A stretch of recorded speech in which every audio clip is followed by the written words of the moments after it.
Two very similar books. Same size, same depth, same condition, a little bit of creasing on each of the spine, otherwise in pretty good nick.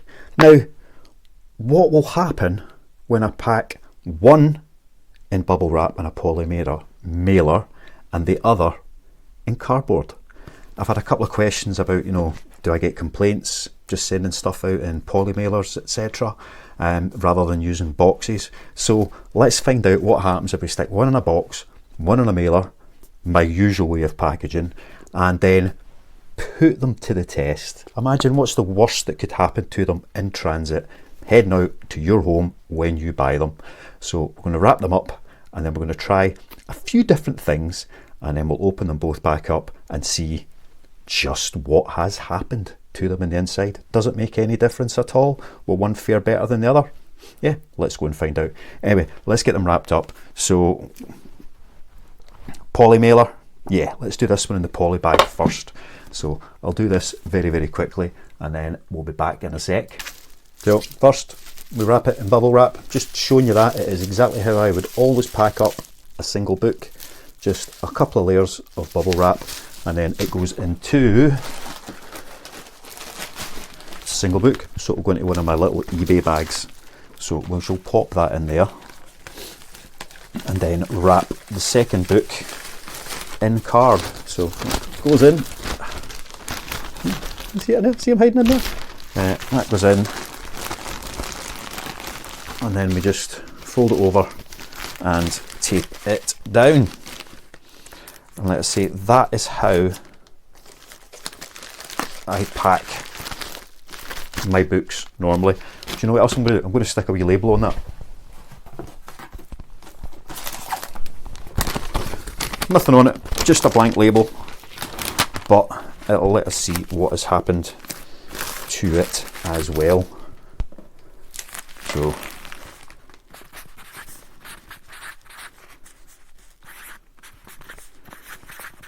got to put an address on it. There you go. To you at your house. So we can see how that one will hold up. Now I need to put that in a bit of a box. This will take a minute longer. So already just getting a bit of card has taken nearly as long as it took to pack up the entire other book. So that's a big difference straight away. This will take longer to do, especially if you've got boxes that you need to construct. But just to show you exactly how I'm doing this, book in, fold, fold, fold. So it's, a good layer of card, pretty well protected. To be honest, regardless of how this works out, there's absolutely no harm in posting books this way, but I'd be quite happy to do it, but it just takes longer. Anyway, I'm quickly going to finish wrapping this up. Back in the mole. Well, there you have it, all wrapped up, nice and snug. I'd be quite happy to post that out, I'll be perfectly honest. Normally I would use that with a more expensive book and then put it in a poly mailer as well. Something has just fallen down behind me. I'm going to fix that. So I just try to cut down on the glare in the old bald spot there. So yeah, I would use that bit of bubble wrap first, which I haven't done in this case, then wrap it in card and then stick it in a poly mail to keep it nice and waterproof if it was something that was a wee bit more valuable, which I've do many times just to make sure things do get there as safely as possible. But we'll stick a label on this one too. Right, slap that on there so it's labelled, and let's just put the same address on it. To you at your house. Right, so we now have 2 parcels. Now what we've got to do is imagine what could happen to it in transit and see if one suffers more or less damage than the other. So I don't really know how to begin. That's as good a place as any, yeah. Test number 1. So I've already fallen on the floor.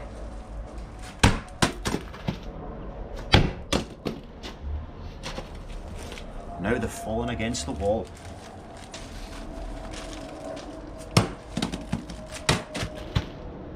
on a good chib.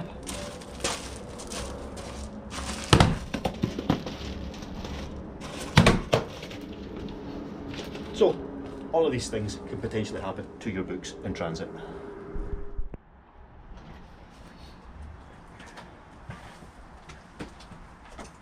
Wonder what's coming next.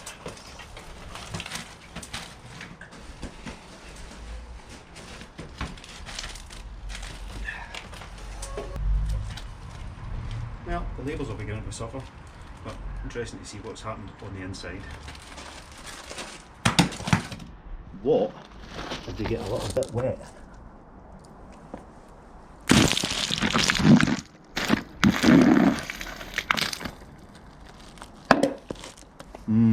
Not so good.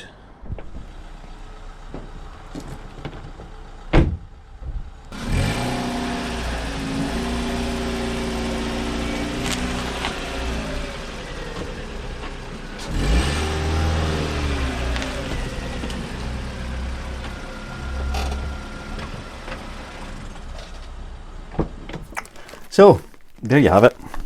They've been dropped, thrown, run over by a bike, a little bit wet, run over by a car. Not a small car. So, let's see how each of these has held up when we open them up. What will we do first? Let's go for my usual packaging and see how it has fared in amongst all of that abuse. So, surgical. To open it up, let's just cut that up there. Right, so first up, the label is surprisingly still legible. Don't know how that would fare if it then had a lot of time to sit and dry out and smudge and get rubbed about, but that's actually not too bad. The bag itself has burst, there's no doubt about that, but that appears to be the only little tear in the whole thing. It's a bit manky. It's bit, oh yeah, a wee bit worn on the edge there, but that's where the edge of the book has hit it. Right, let's extract the book itself. So that's done. Here we go. So how's the bubble wrap held up? It's got a wee burst there and there's a little bit of damp on the pages. Other than that, the bubble wrap is held up and it's actually pretty unpopped, which is a surprise. It is wet, so water did get in, although some of that will be the dampness of my hands. But let's open it up, unwrap it. So, first of all, put that there a wee second. The bubble wrap could still be reused. It's got a wee hole in it, but you know, it could be reused. I probably won't reuse it other than maybe a bit of stuffing down the side of a box, but it is reusable. Right, the book itself, yeah, it's a bit soggy, but only round the edges. It's not going to be great when it dries out.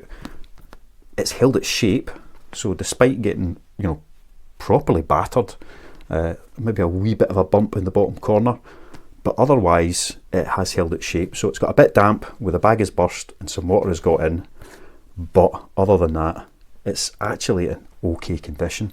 When it dries out it might still be acceptable. Right, the cardboard. So you saw me wrap it. This was just the cardboard box. The label, same as the other one, it's still quite legible. Got a wee bit of a tyre tread going across it. Wonder how that happened. But let's take off some of this tape. The tape hasn't burst at all, which is good because I just put one layer around it. It wasn't like double and treble wrapped. It was just what you can do fairly quick and easy. So let's just snip open the tape and see how the book has held up. See what a difference it makes. There you go. The cardboard is definitely manky. It's very soggy. I imagine if this was left in that nick that it would soak through on that cardboard and might end up in slightly worse nick than it currently is, but we're opening it up right after the events have happened. So the good side is once you get to the inside of the cardboard it is a lot drier remember what happened to this book. So first up, that's not going to be reusable. That's going in the bin. It's going to dry it out and put it in the recycling. It is dead. But the book itself, right, first up, other than where I just put it down in a spot of water, it has a little bit of damage in the top corner there. See it? Just a little bit. Other than that though, yeah, all the corners are ever so slightly bashed in, but really not significantly so. You know, otherwise it is in almost exactly the same condition as when I packed it, let's say, other than that little bit of damp. So if that had been wrapped up in the card and then stuck in a poly mailer, it would probably be absolutely fine, despite all the abuse that it just suffered. So which is better? The poly mailer, which is a bit bashed and a bit wet, or the card, which is a very, very tiny little bit of water damage, and really other than that it suffered no further damage. So wrapping it up in a bit of old cardboard is a better way of packing your books than bubble wrap and a poly mailer. However, which one's cheaper? That bit of old card cost me nothing. I didn't go out and buy boxes. I took the end off of another old box, and you can get boxes for free. Just go to the supermarkets, go to your local shops. Have you got any old boxes? Have you got any cardboard? You're not looking for specific sizes because you're just looking for things that you can cut into card. So absolutely free for the packaging on that one. That one there, a bit of bubble wrap, a few pence. The mailer bag itself, but 9 pence. So 10, 11, 12 pence, which isn't a lot of money, but it's considerably more than nothing. And if both these books are just sold for £3, 12 pence is significantly more than nothing. But what are the other inconveniences or conveniences, pros, cons of each method? The poly mailer and bubble wrap. I can go on to Amazon, eBay, wherever it is, and buy a roll of bubble wrap that gets delivered to my door, and I don't need to think about it. I can buy a load of bags that get delivered to my door, and I don't even have to think about it. So that is convenient. It's easy to store. A roll of bubble wrap has its place. A wee packet of bags has its place. It's nice and easy to store. However, card. Now, if you're selling one book, having a wee pile of card that's going to match up with that is no problem. I try and sell hundreds of books. I mean, hundreds of books compared to one or two. So to have enough scrap card, I would probably have to go out and try and grab some every single day just to make sure that I've always got enough to wrap up all the individual bits and pieces. That one book needed that much card, right? And that wasn't excessive, it was that much card. So if you were going to go and grab some boxes, maybe one large box, you'd get 5 or 6 books out of it. If it's more than one book getting packed, obviously it's going to take more card to get that done. So it's a lot more hassle using cardboard that's just getting recycled. But it is cheaper, it is better for the environment. If you have easy access to a big stack of cardboard, then based on that experiment, I would recommend it. I really would. I'm not going to go that way yet because storing big piles of card is a lot more inconvenient than having a roll of bubble wrap that you can week in and out and a wee shelf with some bags on it. But I do use card. I do use it quite often to wrap up more valuable and bigger bundles just to give them that extra security. And if I was going to wrap them up in cardboard, I would be putting them in a poly bag as well, just to make sure that they're waterproof and that there's no issues there. So in theory, I would save money on my bubble wrap, but I wouldn't save money on my mailers because that's, you know, that cardboard book. I'll show you it again. This packaging is wet. It's not wet on the inside much, but it's wet on the outside. And if that was to sit like that for any length of time, then that dampness is going to come through and it's going to get into the book. So it would, over a prolonged period of time, it would get an awful lot wetter. so it wouldn't have to go through the abuse. The Puppet Show, the bag burst because of the abuse the package went through. That's not going to happen very often at all. Nothing like that's going to happen very often. So if it was just in the poly mailer and it got left on somebody's back doorstep and it was chucking it down with rain, it's going to be fine. The water ain't getting into that and it would be nice and dry. But if this was left out on the back doorstep in the chucking rain, it's ruined. It's game over. There's absolutely no doubt about it. So it would have to go in something to keep it waterproof as well. But card is cheaper and more effective than bubble wrap. Not by much, but a little bit. But it's more inconvenient to store. So what do you think? Should we bubble wrap in a poly mailer? Or should we be as environmentally friendly as possible and use recycled cardboard with something to keep it dry as well? Let me know what you think in the comments. How do you pack yours? How does that work?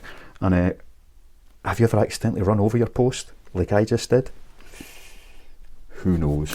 Anyway, I'll catch you all later. See ya. Love you. Bye.